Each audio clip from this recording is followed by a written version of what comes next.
Hey Libras, how y'all doing? Welcome. We're going to be taking a look at your mid-month for March. So in your meditation, it was short but sweet. I saw a oracle card from the vintage oracle deck that I use that says divine timing on it. It had a quill pen and like an old-fashioned clock. And then I saw an image of like all of these brightly colored, it almost felt like a cartoon, and brightly colored cars kind of whipping around this network of freeways. And then all of them lining up, all in order. And then I saw that all together they formed an arrow, which was pointing straight ahead. And then I heard the words, on time, extra credit. I got this sense of, while a lot of other people are kind of struggling to get to a finish point, or struggling to finish things, or still working on the method of how to get from point A to point B, it feels like the word that comes to mind is sorted. It's sorted. Then I saw the image of a duck, which is one of my absolute favorite animal medicines, because it's all about play and lightheartedness. And the duck is such a beautiful mental health boon, really, because it speaks of allowing whatever is not of the highest positivity roll like water off of a duck's back, right? Just letting it roll right off of us. And it's really beautiful. I feel like I've talked about this before, but I can't really remember in what context. But I think it was a animal energy of the month some months back in my newsletter. If you want to sign up for that, the link is in the description box below, by the way. But have you ever thought about why ducks are sort of the penultimate kids' bath time toy?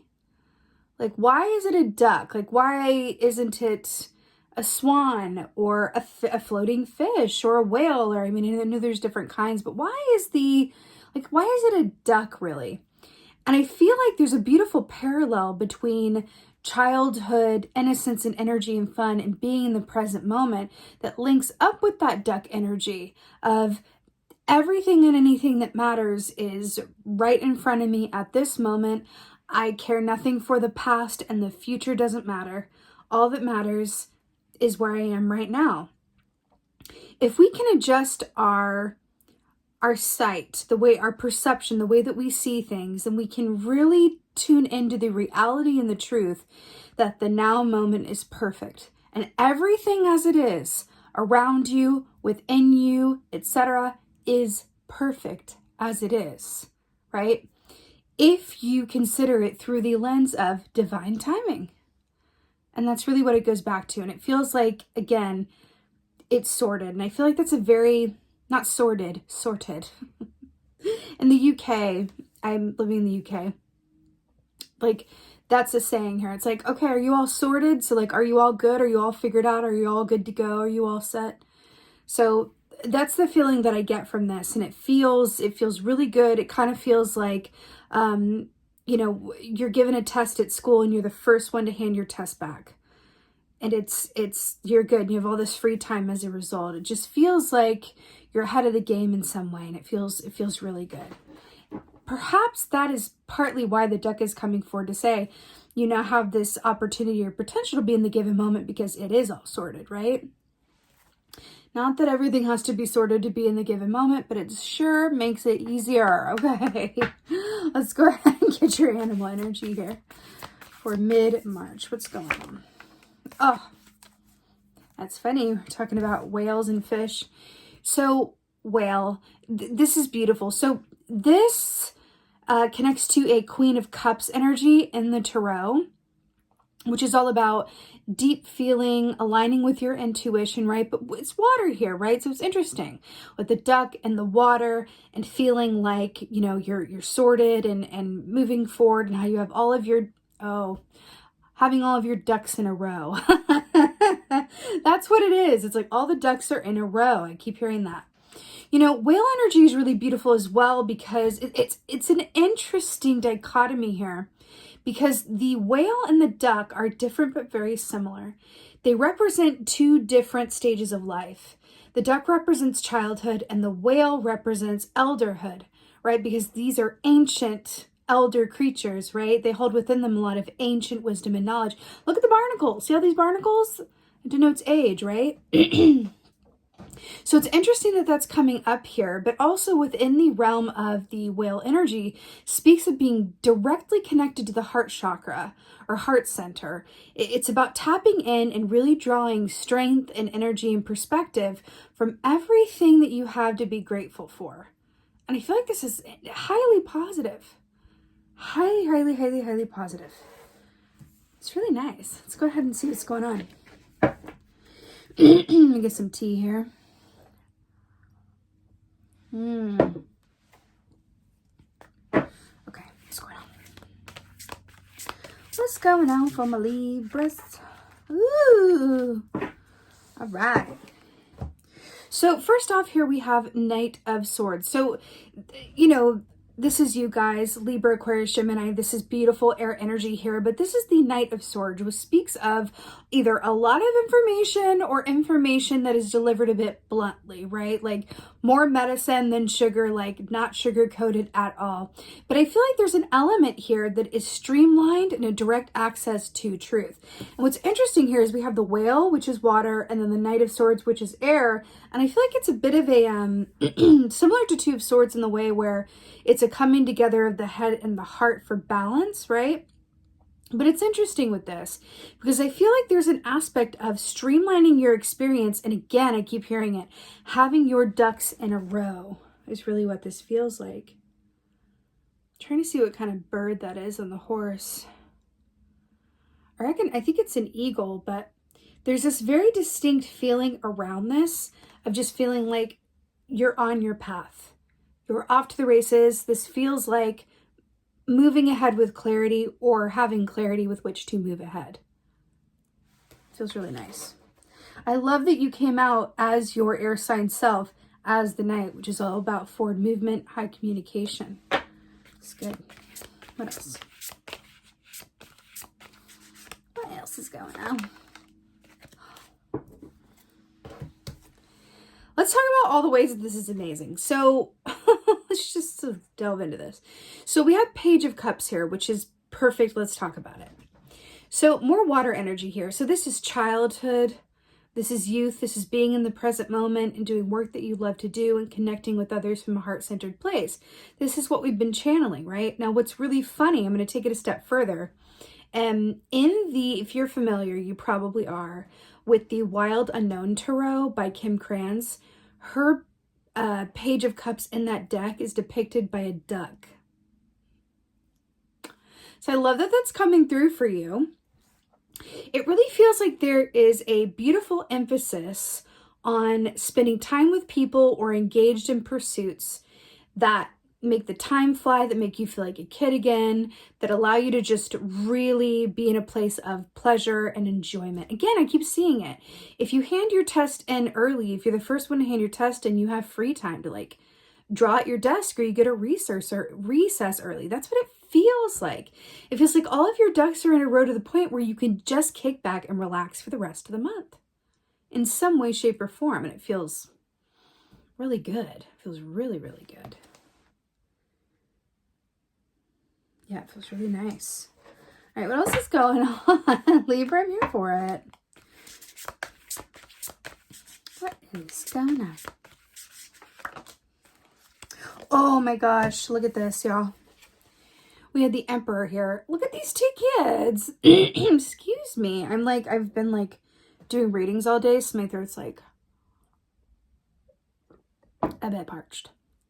The Emperor. So this is such a beautiful energy. This is Aries energy. It's that daddy energy. It's that patriarchy energy. It's that caregiver energy. But why I'm so obsessed with this in this position is that the Emperor knows how important it is, that life isn't just about doing the work and bringing home the bacon, so to speak. Life is about doing those things so that you can get to the good stuff, which is watching his children play, knowing that they're taken care of and well fed, right?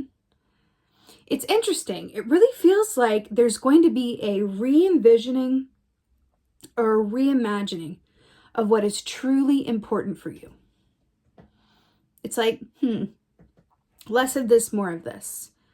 I'm going to shift my work schedule so that I have more time to be with my kids or myself or with this project or whatever it is. It's something along those lines of like, or maybe it's the reverse, and maybe it's like, no, I'm going to take on extra work hours because I really want this project to go forward. So I'm really excited about it, and I'll have less, weekend time, but it's going to be worth it, and I'm moving for it's whatever it is for you. But it really feels like there is a restructuring or a re-envisioning of your priorities in a really positive way, especially with the Whale and the Queen of Cups. This re-envisioning feels like it is directly influenced by your heart center, your feelings, right? Let's go ahead and get some clarifiers here for the Knight of Swords. Okay, so we got our reversals. So we got the Hanged Man. He came up in reverse, but I'm going to put him in the upright because I really can't handle the visual of a reversal. But just so you know, Hanged Man in reverse. So what's really interesting about this is there's more fish, right? It's really interesting because we have the Page of Cups here with the fish. Talking about fish in the bathtub. The Hanged Man, traditionally speaking, is about a flip of perspective. And we've been talking a lot about that in this reading. Reprioritization, rethinking things, reimagining things. And then we have the Knight of Swords here with that big source of clarity and truth, right? Hanged Man is also about a pause, right? A pause in the action to kind of readjust yourself or really reflect. But what I'm really interested in and how it's depicted in this deck, which I really love, is it's, circus performer hanging over this, big tank of fish. And what we want to talk about in this depiction is the audience perspective. It's about perspective, right? Think about the audience that's seeing this. They see that this is a death-defying defeat by this performer who's going to be lowered into this big tank of killer barracudas who could kill him, and he has to get the key to, release himself and swim out the tank and be okay. And then it's like a big wow moment, right? But from the performer perspective, he knows that these are just like gentle giants, and these are vegan fish, and they don't care one way or the other, like who this performer is. In fact, he's named them both, and they're his pets, and like they're in on it, and they're like there for like the gag. And it's all very safe and like, done it a million times, and there's not actually a lock here and you get out easily, right?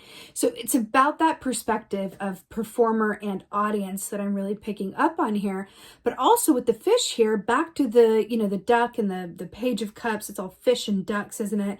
It's really this beautiful emphasis on flipping your perspective and refocusing on what really matters. It's really nice. Let's get a clarifier for this Page of Cups here. There could be a desire as well, or thinking along the lines of like, when I'm older, or when I'm retired, or when my parents get to a certain age, or at what point am I going to look back on my life and say that it was well spent? There could be even planning for the future in that way as well, an emphasis on planning for the future. Wow. So we have the Seven of Swords to clarify the Page of Cups here. So traditionally speaking, more sword energy here. Seven of Swords is largely about self-sabotage, right? It's the ways in which we do not serve ourselves. Now, in this depiction, this person is walking away, and I feel like, can you see that? I want you guys to be able to see it. I feel like with you guys, I feel like there's a certain cart before the horse moment with this, or a certain, aspect of, because remember how we talked about ducks in a row having everything ready, and then this guy is packing up the swords before it's time to pack up the swords, like the show hasn't ended, but it's like this effort to just get everything sorted and settled, right? There could be news coming in, an unexpected news, could be even pregnancy, birth of a child, or parents coming to stay, or something with news, even around work. Unexpected news or a surprise twist in something where I can literally hear you guys going like, whoa, I'm really glad that I had got that other thing done, because if I hadn't, I would not have time or room or capacity for this. There's this sense of relief that I'm picking up on.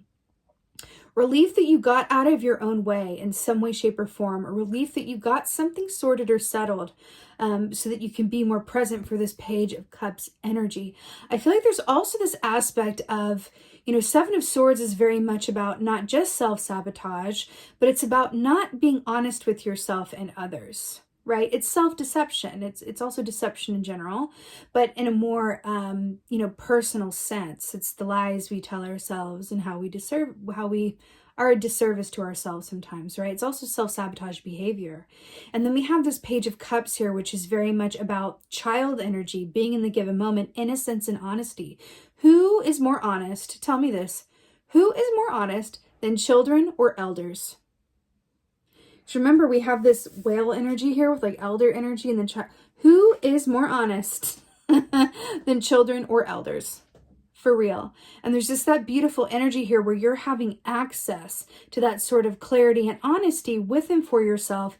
Again, with what's really important, how you're getting out of your own way, and also what you need to do in order to be able to have the time to enjoy life, or what road you need to take to have more time for enjoyment, or even figuring out what that source of enjoyment is for you, right? Oh my gosh, my cards got all like mixed up here. Here we go. Is that right? Yes. Okay. Y'all, they got really mixed up, and I'm thinking maybe they just wanted to like shuffle themselves. So I'm gonna go with it.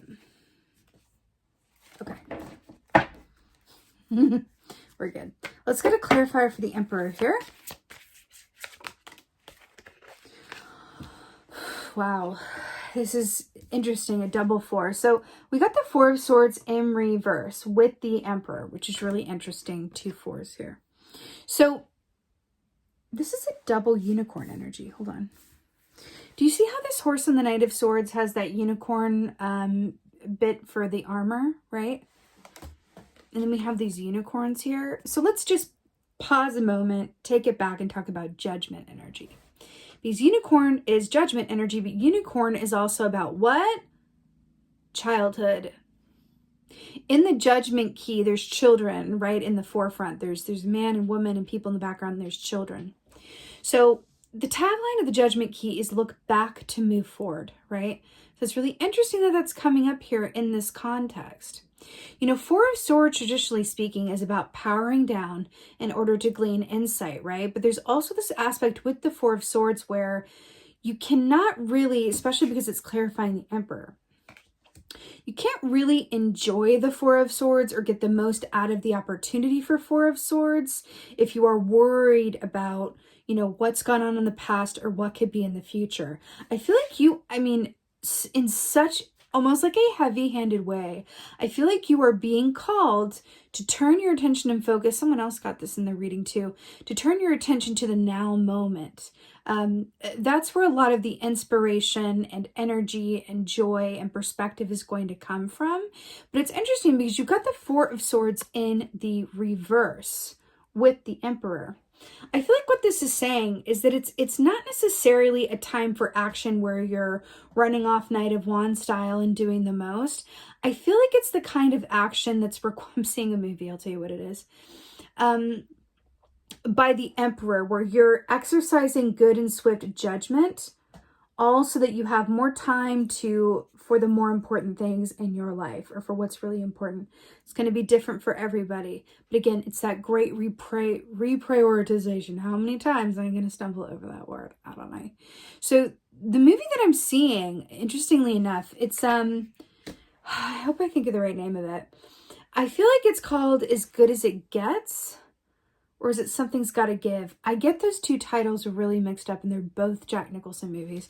But this one is where Jack Nicholson, it's him and Diane Keaton, and he's a big media mogul, right? And he has all these companies, and he's super successful. He's a millionaire many times over.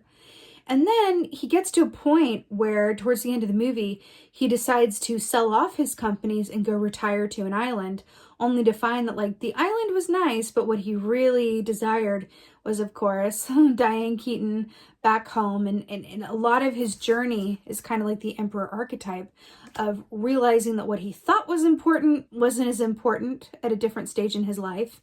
And that what he really desired and wanted had a lot less to do with, you know, a lot of those physical things, you know, money, yada, yada, yada, work, status, whatever, and more to do with where his heart, almost like a Page of Cups energy, was leading him. Where he was led to, that required a big risk from him, really putting everything on the line, but it did pay off in the end. And it's an interesting, you know, energy that's coming forward in this context. And I feel like the question that you're being asked, and it feels like a lot for the mid-month, but I feel like the question that you're being asked, especially because we're headed towards the spring equinox as well on March 20th, is what do you want? If you knew that you were halfway through your life, what would you want the second half to look like and be, right? There really is about understanding that time is precious, looking at what the kid version of you would have wanted for you, and looking at what the elderly version of you wants for you, and really gleaning clarity from taking both of those perspectives from an imaginative place and really thinking from that point of view. What would the childhood me want? And what would when I'm an elderly, you know, when I'm an elder, what would I want to look back and see how I'd spent my life? That feels incredibly important, back to that judgment energy. It feels like childhood you and elder you want to hold hands and gift you with the perfection and gift that is the present moment for you. Because it feels like there's a lot of happy clarity and rearrangement that's going to come out of a result of doing so. Let's go ahead and get an oracle for you guys. Let's see. Yes. An oracle from the Libras.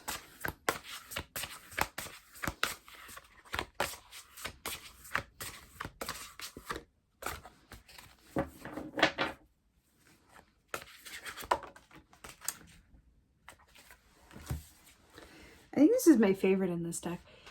Kindred spirits. So let's talk about this. Number one, if you have followed me for any length of time at all, you know what I'm about to say, which is that Libras, my animal for Libras is the butterfly. So I love that you are coming up in your own reading in this way. Also, when we look at kindred spirits, this is so deep on so many levels. When we talk about the young you and the elder you kind of coming together for conference, we're talking about the now moment, which is being, encased in this glass moment in time. We're talking about this butterfly energy, which is that light-hearted, beautiful, sweet energy that is all about like the flowers and the beauty of life. And they have such a limited lifespan that you understand that what makes butterflies so beautiful is that their lives are relatively brief, right? So it's really beautiful. I also love that we're seeing the cherry blossoms here, which are also associated with springtime. So I feel like this is also a nod to the spring equinox in the northern hemisphere that we're headed for on the 20th of March as well. But I also feel like, again, for a large group of you, this kindred spirit thing, on one hand, it's the young you and the elder you coming together for conference. On the other, I gotta say this because it's coming into my mind. There's an episode of Charmed, y'all, where Phoebe casts a spell. You guys are like, what? It's okay, I'll walk you through it. There's a episode of the original Charmed where one of the witch sisters, Phoebe, casts a spell in order to get a question answered about her love. And the spell brings forth her childhood self and her elderly self for wisdom. And it's so funny that that's coming into my mind here with this. And kind of the answers that they give her is that all she can really do is follow her feelings in the now moment. And so it's really interesting as well. Now back to what I was saying. For the other half of you, I feel like this is about, understanding that life is about walking amongst the cherry blossoms and connecting with those around you. What's really important? What's really important? And how do you want to spend this time? Again, all of your ducks in a row, everything sorted. What really matters? It's really beautiful, Libra. I am sending you so many blessings for a very happy mid and rest of March and equinox. Thank you guys so much for being here. And most of all, and as always, thank you for being you, and be well. Until next time.